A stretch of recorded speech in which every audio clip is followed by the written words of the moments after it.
this is Kaycee. I am hosting another episode of Wayne Calls the Heart recap of episode 6.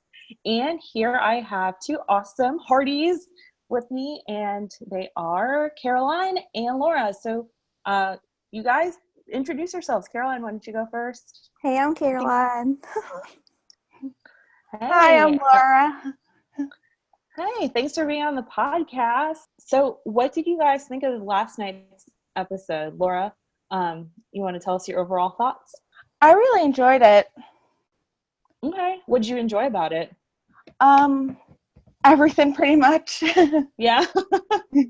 Yeah, there are a lot of good storylines. What about you, Caroline? I loved how vulnerable Rosie was like during the episode. It was neat to see Pascal play Rosie that way. I was like, it made me cry, and I don't cry that much, so. Mm-hmm. Yeah, for sure.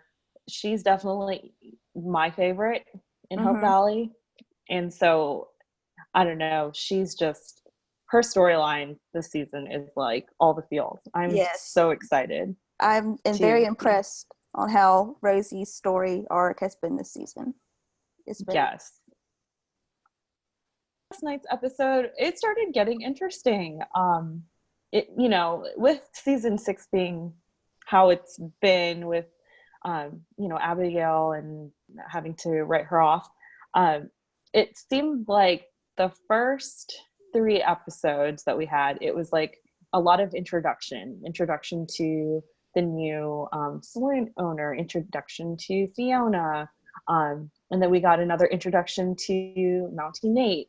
So it seemed like it was a pilot episode, if you will, just over and over again, which was kind of fun because we got to meet all these brand new characters. But then last night's episode just really seemed to dive right back into the whole storylines of all the characters and stuff. So I thought it was fun. We can delve deeper into that as we talk about Elizabeth. Would you say Elizabeth is one of y'all's favorite characters? I love Elizabeth. Yes, I really like her. That's exciting. Yeah, I love Elizabeth this season. I think she's awesome with those kids, and it's interesting to see her back in the schoolroom, because I think season 2 and 3, we didn't see a lot of interaction with her in the schoolroom. She's teaching the kids math, and she has this ridiculous math problem. It's got to be some kind of algebraic thing. I don't know. How long is it going to take you to walk 74 miles? How long is it going to take a train to walk like 38 miles? How long is it going to take you to ride a horse 10 miles? And then you have to do this crazy math problem. I don't know about y'all, but I didn't learn that till I was like middle school. Maybe I'm just behind, but little Opal. I know. I was like, go Opal. I'm like, I couldn't do that. She's basically a genius. Me and math, I was not good in math in school, so I was like, Yeah, same. Yeah, my parents enrolled me in like tutoring, so math and I were not friends. So for little Opal to be doing these crazy problems, I mean, that is without a calculator.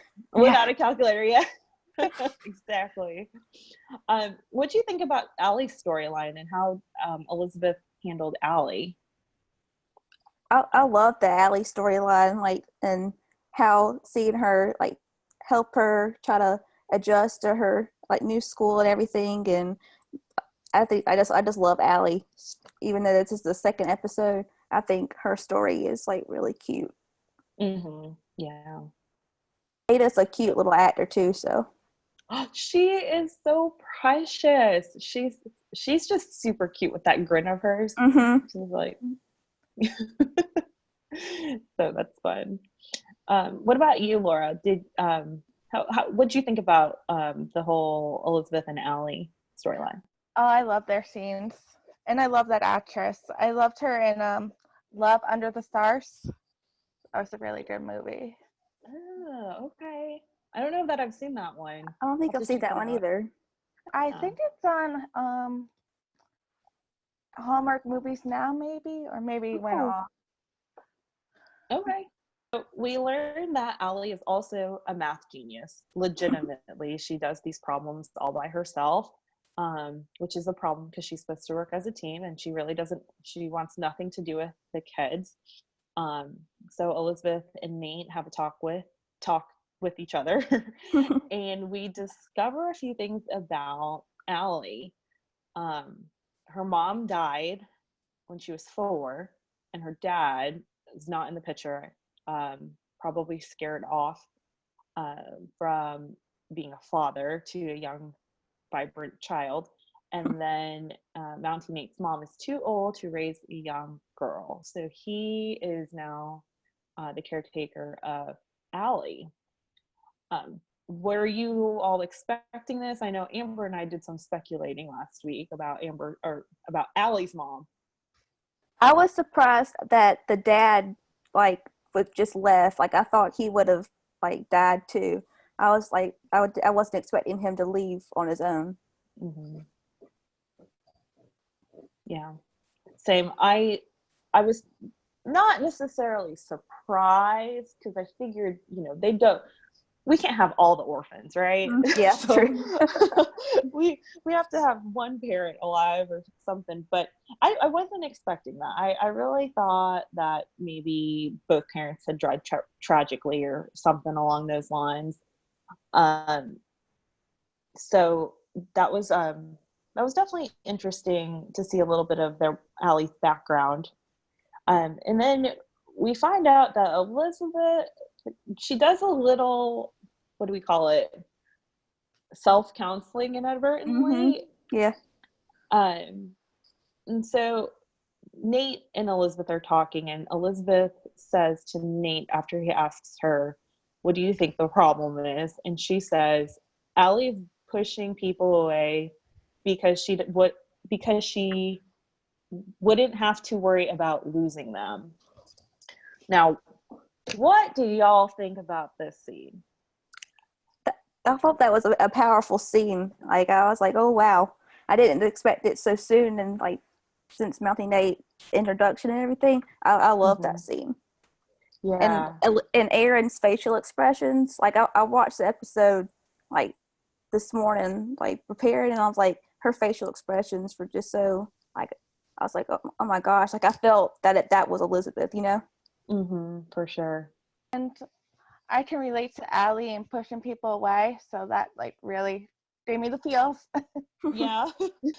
Yeah, I definitely felt for Elizabeth in that moment. And like you said, Caroline, Erin did a fantastic job of just wearing her emotions on her sleeve and not just start crying over Jack. That's got to be really hard, to do as an actor, and then also to evoke the emotions of Elizabeth, being still a new widow, and having to walk through these emotions that you're going through.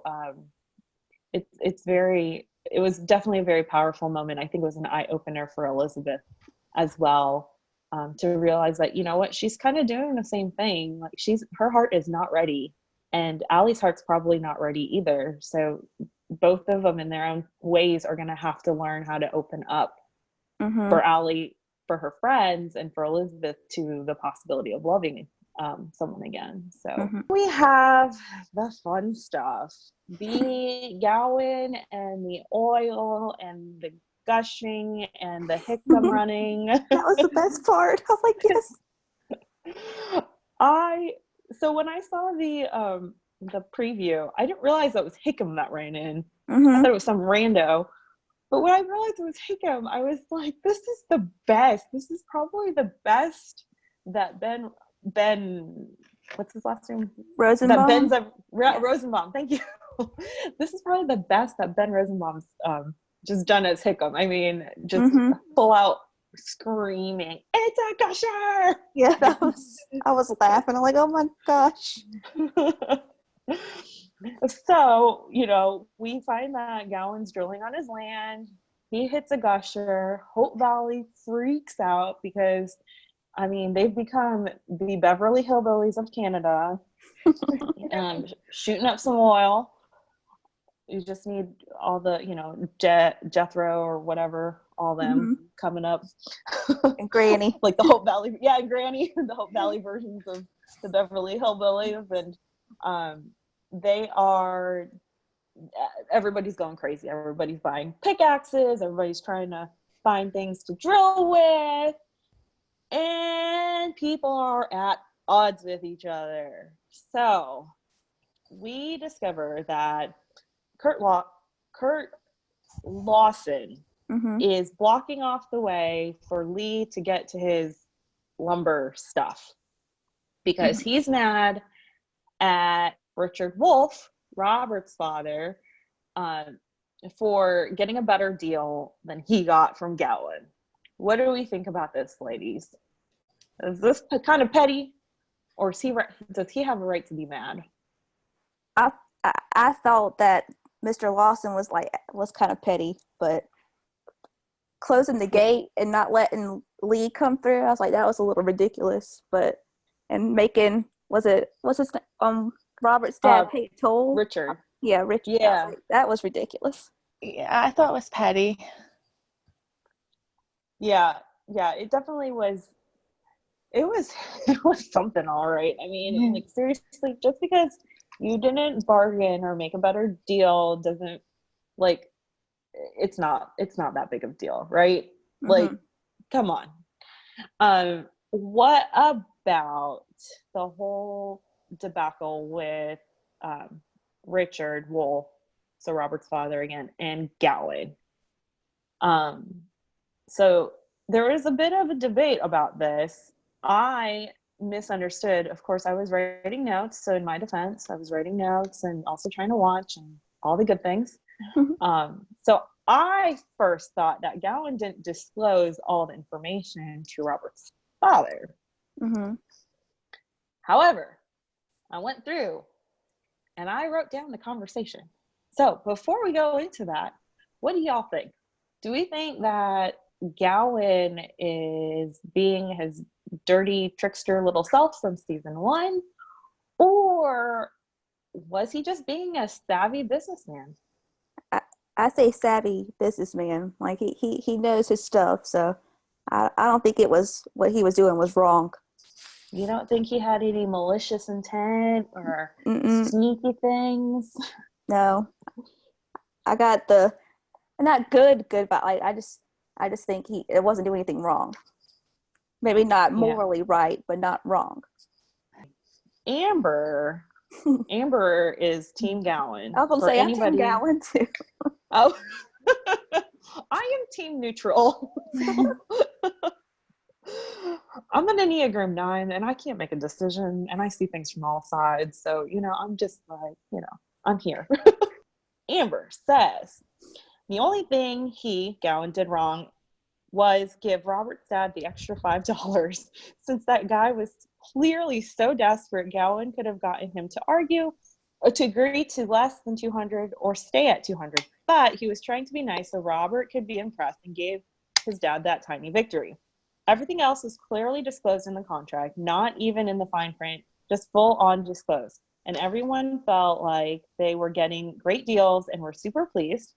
Now they are all being greedy, except for Gowan, who is simply reaping the benefits of his admittedly tremendously risky investment. So that is our dear friend Amber's thoughts on that. Ashley T, her handle is at Mrs. Roadpack. She says, in quotes, wrong, end quotes, no. But I would not have done what he did to Jesse since he was going to give others a cut. So those are the quick thoughts on Gowan and if he did anything wrong. So I wrote down the conversation because, people are going to be fighting over this. People are going to be anti-Gowan or Team Gowan. And hey, I understand because Gowan was sketchy in season 1. Let's be honest. Was. Like, not a good dude. No. Absolutely not. He was sketch. But my heart has softened towards Gowan, so I'm not fully anti, but I'm not fully pro. But I will give you what the conversation was between Gowan and Mr. Wolf. Richard Wolf says, $200. Gowan says, that gives me the right to drill on your property. Richard Wolf says, and if you do, Gowan hands him the contract, or Wolf is already holding the contract. Gowan says, read it. If I strike oil, you'll receive 30% of whatever crude is brought up from the rigs from your land, indicating that Gowan has to drill on Richard's land in order for Richard to profit. Mm-hmm. Later, at the end of the episode, Richard's yelling at Gowan and he says, you're a liar and a cheat. Gowan says, I am not reneging on anything. The contract clearly states I only pay additional funds to option holders if I drill on their property. I'm drilling on my property, so I don't owe you a nickel. Richard says, you looked me straight in the eye and said, I get 30% of all oil revenues. And then they go on and blah, blah, blah. And then we find out that he can't even drill on his own property because Gowan now owns the mineral rights to Richard's land as well as most of the valley, and he just owns the surface rights. So Gowan owns everything underneath. So there you have it, folks. Gowan was honestly being a very cutthroat investor. Mm-hmm. And I mean, I would have to say, y'all need to read that fine print. For real. I mean, like, let's be honest. Always read the fine print, kids, because if it doesn't, you never know who might be taking, money out from under you, literally. Do y'all have any other thoughts on this? The oil, Gowan, Hickam, running covered in oil? That really was one of my favorite parts of the episode, was when he ran into the saloon. It was so funny. Yeah. It was just so funny. Yeah. Was it just me, or did y'all think too, why is Gowan clean? Yes. Why is Hickam all dirty and Gowan clean? I thought of that too. Too funny. All right, so we're going to see next week what happens. And, I think this is a good lesson for all of us. Number one, like I said, read the fine print. Number two, don't be so wrapped up in the material things in life that you are missing everything else. I mean, you had Richard and Kurt fighting over land. You had, Richard not fully listening. He just heard, gold and silver dollars and everything, and didn't fully comprehend what he was signing. And I feel like that's an important rule even today. Yeah, always do your research before signing. Yes, for sure. All right. Next we have here, this was probably one of my favorite storylines of the episode. Florence, aka the new telephone operator of Hope Valley. What did y'all think about Flo being the new telephone operator? It was so cute. I'm like, she just wanted a job, and it was just so funny watching her get all like antsy about it. And poor Bill was getting really frustrated. I was like, oh no, something's about to happen with Bill. Yeah. What about you, Laura? I really like those scenes. Was probably one of my favorite parts of the episode. Yeah, for sure. So I'm not gonna lie, I don't know if you guys felt the same way as I did, but when Fiona came to town at first, I was kind of like, are you gonna be one of those like sketchy people? Or are you cool? But I think, she really was just someone to stir up the town and be all modern and stuff, bring a little bit of ankles to Hope Valley, if you will. because she ended up being such a good person with Florence. So Fiona trains Florence on the telephone, and Florence is really excited because y'all know she likes that gossip, and she can at least listen to the first 5 seconds to make sure, the call's connected or whatnot. And we all know she's going to take advantage of those 5 seconds. And some. So she makes her first call to Bill in the jail, and Lee's tired of waiting, so he ends up walking over to the jail. That was so fun. That was funny. And Florence is like, ooh, and she's listening in on the conversation. And then we have here Florence frying the switchboard. That made me laugh so hard. That was so funny. Yeah. And so she fries the switchboard. She freaks out, and she is basically about to up and quit. But that's when Fiona becomes such a good friend to her, and she says, I think you would be an awesome, telephone operator. And that moment was just so sweet and so encouraging, because I really thought that Fiona's character would be the type to be like, oh yeah, totally, you can do it. But she wasn't, and she was just so incredibly encouraging, and that was so nice to see. And then we learned that Florence has never held a job. Did this surprise any of y'all? I thought it was kind of like, not funny, but I always wondered what Florence did during the 6 seasons, because like her husband died. Like, how did she get all that money? But I just wanted the secret life of Florence. Yeah, what does she do when she's not like eavesdropping on everybody else's conversations? Yeah, I'm pretty sure that she and the widows received a really pretty pension from their husband's death, and from the lawsuit that they had back in season 1 or 2. Yeah, 2. So I'm sure that's how they're surviving. Otherwise, I mean, right, what would you do? But what could they do in Hope Valley? She could be Yost's assistant. That way we can cheer on #LowYo. There you go. That would be perfect setup. Yes. So Florence is now officially the telephone operator. And segueing to Fiona also helps Carson get a mysterious number. So we will segue into Carson and Faith's storyline. This made me laugh too. Their storyline started off by them flirting about being fond of chickens, which turned into a discussion about breakfast. So that was, cute, young love, flirty banter, I guess. It kind of was kind of awkward to me. Like, it was just, I just wasn't expecting the flirting like that all of a sudden. But that's just me. Yeah. I mean, at this rate, they're going to be engaged by the end of the season and married episode 1. Or, you know what, even better, Christmas. It's like, boom, Hope Valley Christmas wedding. Here we go. They are not taking the Jack route. No. Yeah.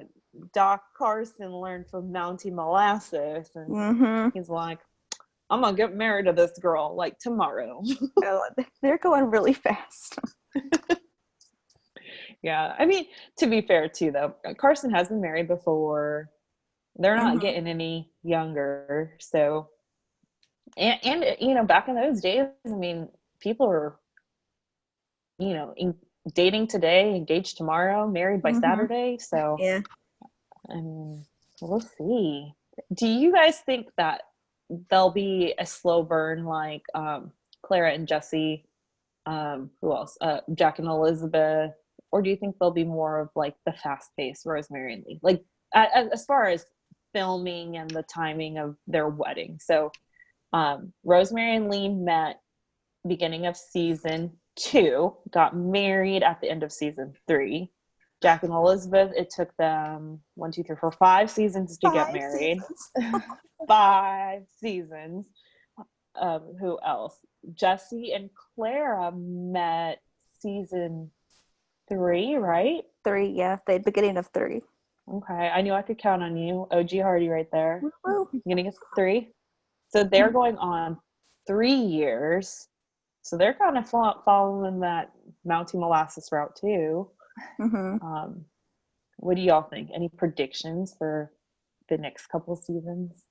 I say they're going to be the Rosie Lee, like fast relationship. Yeah. What about you, Laura? What do you think? I think they're going to be fast-paced too. Yeah. Do y'all think that they're going to be like engaged season 7 and married season 7, or engaged season 7, married season 8, or married during Christmas, or they're just going to elope and we're just going to come back and they're going to say, I would love to see an elopement story or what. Yeah, me too. Yeah. There you go, writers. Okay. There you go. There you go. Yeah, I feel like they would be the couple to elope. Mm-hmm. They I could would see be that. I could see that too. Faith she's not mentally ready to communicate with her dad. So years have gone by. She's been estranged from her dad because he just hurt her emotionally, and she tried writing him letters, but she just ripped them all up because she has no words at this point. She just doesn't know what to say. So Carson goes to Fiona and they attempt to find Faith's dad's number, and they do. So Carson, I thought this was really, really, really, this was a gamble for Carson, man. Mm-hmm. Like he got that number and he called Faith's dad, and that could have gone so south so quickly, but it didn't. And he gets Faith to talk to her dad, and that moment was just so incredibly sweet. And I was like, oh, my little heart. That was a sweet moment. Yeah, I really was. I was kind of expecting Faith to be a little upset at Carson. Like I wasn't expecting her to be like so like for it so fast. You know what I mean? Mm-hmm. For sure.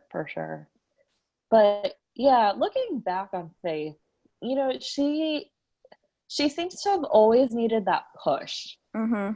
Not that she's not a confident woman, but I think she has a lot of fear. So when she was engaged to that guy way back, Jack was the one that kind of encouraged her to pursue her dreams of being a nurse and break up with him. And then we have Carson here, who's also encouraging her to, reach out and amend her relationship with her dad. So, I mean, I don't know how you guys are. I know I am very much I need that extra push, regardless if it's from, my husband or a good friend of mine, but I'm definitely someone who needs a push. What about you guys? Yeah, I need a push too. Yeah. Yeah. Encouragement along the way. Yeah. Do y'all have specific friends or people in your lives that really encourage you to, just get out there, conquer your fears? My aunts and my cousins.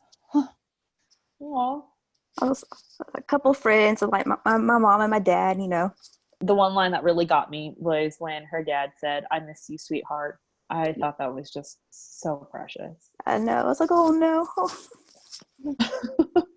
Crying twice in this episode. I know. I know. And that's the thing about this series, is that your emotions are just all over. You're laughing one minute, you're crying the next minute, you're mad another minute, you're happy the next minute, then you're back to crying, and it's just all the feels. I was like all the feels. Speaking of all the feels, let's chat about Rosemary. So we we see Rosemary. She is in the cafe. She's reading a magazine. She sees a picture of a baby. She watches a pregnant woman walk by.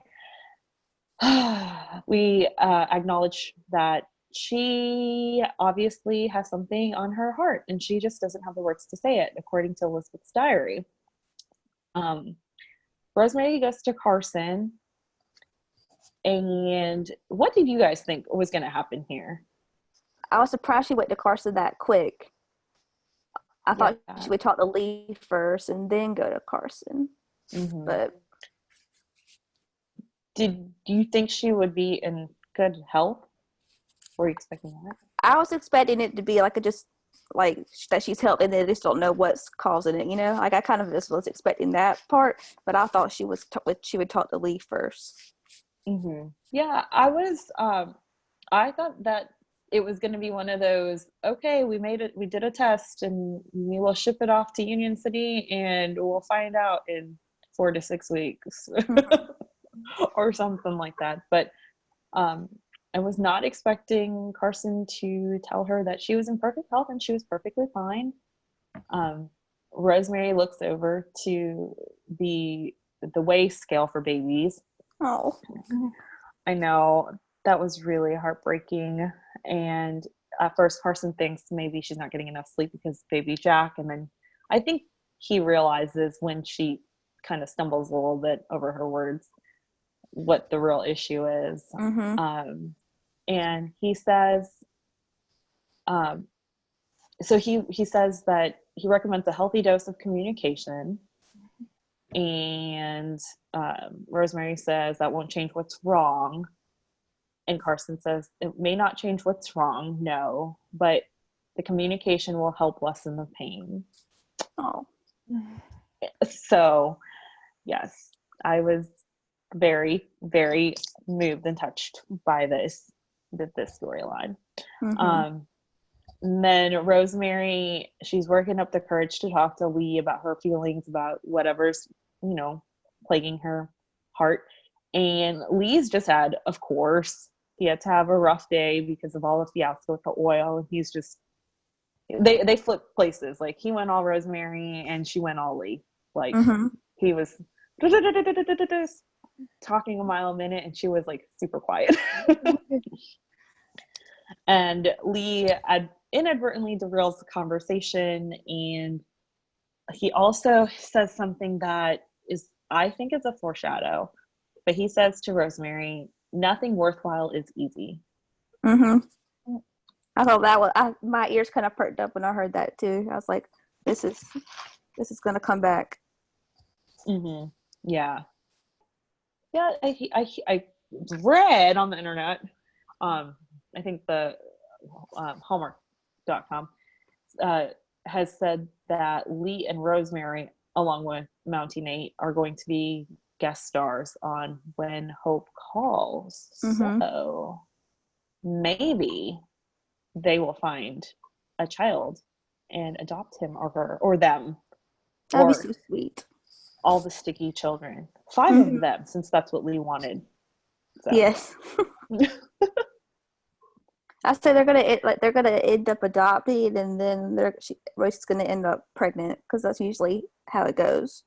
Like, yeah, you stop trying, and then it's like as soon as you stop, like you end up getting pregnant. Mm-hmm. Yeah, I know so many people where that's happened. That was like my mom and my dad. Oh, really? That's mm-hmm. so exciting. Yeah, my parents, like, they had miscarriages, and then they stopped trying, and then they had me and my brothers were triplets. So. Oh, wow. Mm-hmm.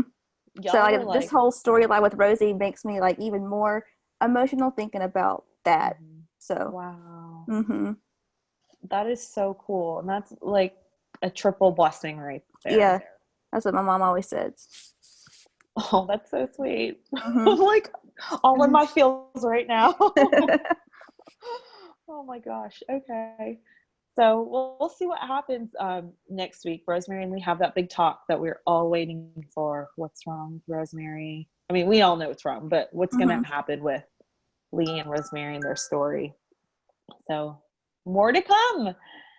All right. So one thing that Amber wanted us to talk about, where's Molly? Molly has been missing from Team Flomo. Where did Molly go? Thoughts? She went to go Fun visit thoughts. Rosaline to make sure she's okay. Yes. And maybe she went to go, like, she went to Union City or whatever the Mountie headquarters is and found herself a Mountie husband like she wanted in season 5 Christmas. She said she wanted a Mountie husband like Elizabeth. Oh yeah, that's right. She found one. Okay, so she found one, rode off into the black hole to rescue Rosaline. Mm-hmm. With her new husband. With her new husband. Mm-hmm. Yeah. This was an Amber request, y'all. We're not crazy. So we've noticed that Molly has disappeared in the last couple of episodes. So, Molly, come back. If you are with your new Mountie husband, bring him. We want to see him. Bring Rosaline too. We want to make sure that she's okay, because we are sure that she is all grown up, and that whatever boarding school you sent her to, she's doing A-okay and is probably a refined, wonderful young woman at this point. There you go. All right. So one thing we also like to do is we like to speculate about the cutscenes of Abigail, just because the retooling process that they've done has been phenomenal. Yes, I will say it's very impressive how quick they got this done and how seamless it looks. Like, I'm very impressed. Absolutely. I mean, it does not look patched at all. Mm-mm. Do you all have any speculations of where Abigail may have been cut?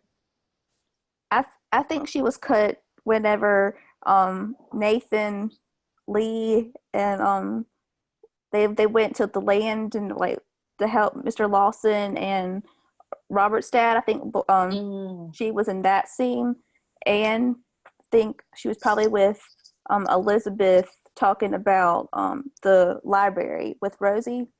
Yes. Those are my top, like, 2 scenes I think that were changed.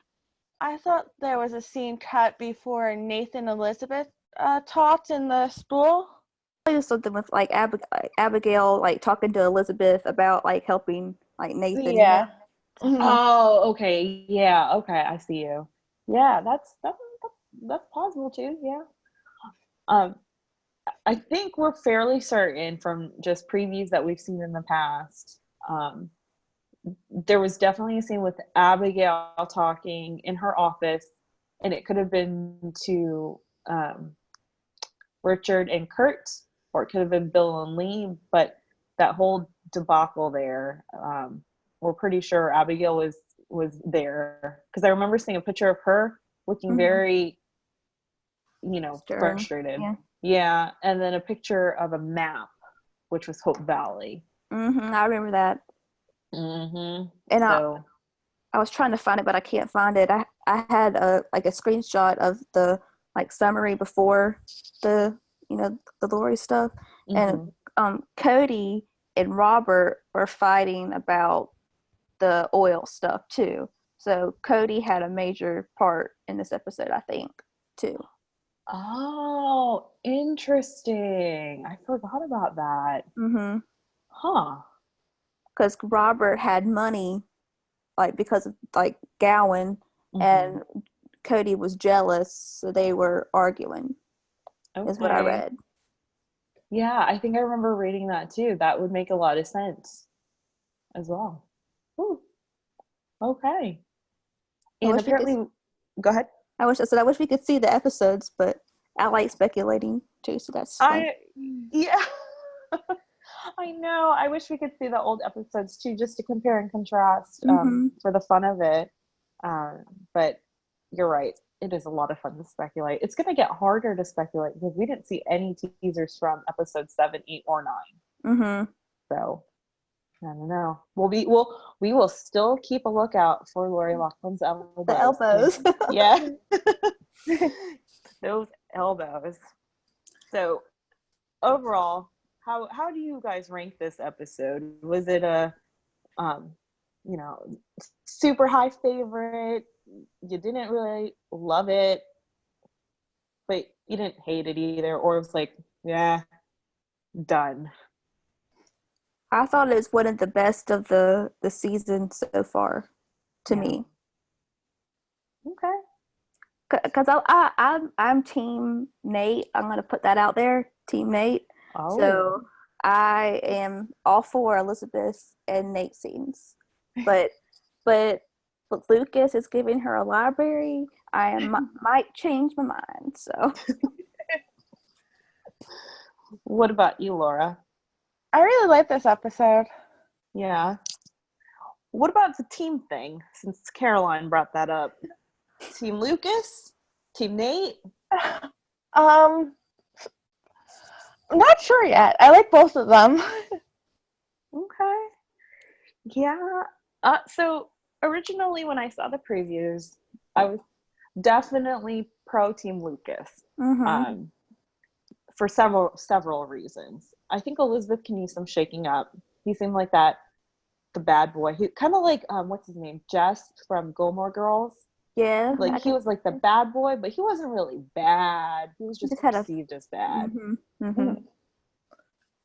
Mm-hmm. But I don't know. I might be changing sides. That's what I said. Like from the previews, I was like Lucas, but like I'm like Kevin, you're changing my mind. I'm like, dadgummit. Put on Twitter. This extended preview, y'all. Are you suspicious of Lucas's motive? And I didn't get very many votes. Kind of disappointed, y'all, but it's okay. 36 votes. 61% yes. We are suspicious of Lucas's motives, and 39% said no, we are not. I'm going to read some of these comments. So we have Jen Hebank. She's at MN Hardy. She says, Lucas has a need for high-stakes gambling. He said it himself. I can see him trying to take a gamble on Elizabeth's heart and Elizabeth trying to figure it out. Nate will help Elizabeth process it out. I think Nate will have a love comes softly ending with Elizabeth. Oh, yes. I'm not going to spoil anything. Y'all can hear my thoughts about Love Comes Softly in previous episode. I'm trying to think which one. It's the Get to Know Your Co-Host episode. This is how I got into Hallmark, but I like the books better. Mm-hmm. And my heart is still broken. Let's see here. It's like what, 10 years later. So we'll just leave it at that. Y'all can listen to that episode if you guys are like, what the heck is she talking about? You can watch it on Hallmark Drama. It comes on a lot there.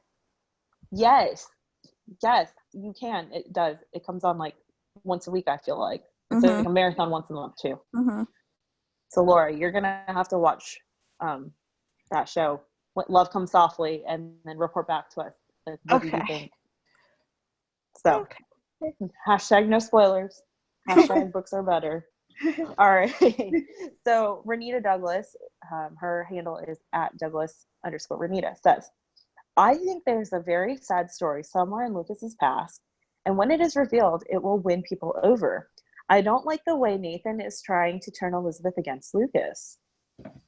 Interesting. Yeah. I'm kind of hoping for that sad story. I'm ready for a good cry. What about y'all? Yeah. Okay. I would like to see a softer side of Lucas. So maybe. Yeah. And to be fair for Lucas, now that I'm like wavering on my teams here, we really haven't gotten to know him too much. So we can't really judge, right? We've only seen the surface. We've seen that he's got tricks up his sleeve. He's really cool. He's got the swagger. He also has a hidden crate of bukus of money. What is in that crate? What else is in there? What I don't know. Right. We haven't figured that out. Right. So we know all these things, but we really haven't seen the heart side to him yet, like we have seen with Mountie Nate. And I think if and when we see that, maybe we'll have a better you know, or maybe we'll just have a harder time. We'll just be like, oh, but you know, she's good with him and she's good with him. I don't know. Brian Bird, please just pick one. Stop torturing us. Yes. Ian Riddle says, most people who are hiding something have a sad past. I just don't trust his, speaking of Lucas, his motives for pursuing Elizabeth. Lucas either needs to go or to, quote, let it go, in my opinion. Gina responds back and says, but if he does have a sad past, maybe he's trying to move on from it and needs support of people in town to help him. I think he wants to be around people who will give him a chance and sees that in Elizabeth. He really hasn't done anything wrong yet. And Gina also says, this is so on point, talking about Renita's tweet. Wow. 3 exclamation marks. I completely agree, and I think we need to give Lucas Bouchard a chance. It is Hope Valley after all. Linda says, Linda's one in Margarita. She says, I think he's trying to score points with Elizabeth, not necessarily with bad intentions, but in a way to be noticed in a more positive way. So the last thing here, let us know what you think of season 6 so far. Renita says, poor Nathan needs more horseback riding lessons with a heart, a smiley face, and a heart. And an amazing gift. Renita, you're the best. Lauren Yeagle says, I really love this season. I know the cast departures have been hard, but I think they've actually made the show better. Love that more characters are getting more screen time. That is true. 100%. 100% Lauren. On point. Anne Riddle says, this is my favorite season thus far. The season feels even more like an ensemble show. I enjoyed the new characters, even though I don't trust one of them. Hashtag Lucas. They add more depth to Hope Valley, enjoying all of the stories so far. So, thank you guys for responding. We had so much fun here talking about the episode, last night's episode, and reading out your comments and seeing everybody's, you know, who are they, team Lucas, team Mountie Nate, team Baby Jack, Team Baby OG Jack. Yeah, Yes. team Baby Jack. Yeah, all about Baby Jack. Yes. He is so cute. Oh my goodness. He is Such like a little most darling baby. Alrighty. And then one last thing. I just want to shout this out. But if any of you, Hardee's, Postables, Chessie's, Goodies, Hallmarkies in general, if any of you are going to the Hallmark fan event in Memphis at Graceland, we would love to work with you. Y'all, we want the inside scoop. I mean, I don't know what that all entails because I'm not the main host. That's Rachel and Amber. But at the Hallmarkies pod on Twitter, let us know. They will get with you. But we want the inside scoop, y'all. We want to know, how is it? What's it like? I mean, we wish we could go. We really do. But, you know, time and effort and all that good stuff. But if you are going, let us know. Well, where can people follow you? Twitter, Laura Anne Marie, and on Instagram, Laura Dawn 228. So, Caroline? On Twitter is Meta Caroline R. And on Instagram it's MC Richardson 3_. Yeah. All right. And like I said earlier, you can find me at Hallmark My Words. Also follow the Hallmarkies pod on Twitter and on social media all around. Hallmarkies podcast. I'm sure you can just Google it. Also, check out the website www.hallmarkiespodcast.com. Amber did a fantastic job updating it. Go check it out. Go leave her a review. Go spam her Twitter and tell her how amazing she did on the website because it's great. Also, spam Rachel because she's not here again and let her know that you all miss her and that she needs to come and chat with us about the Hardees. So you can find them all on Twitter. I'm sure it's linked there somewhere. And that's it. So we will look forward to talking to you guys again next week. Bye. Bye.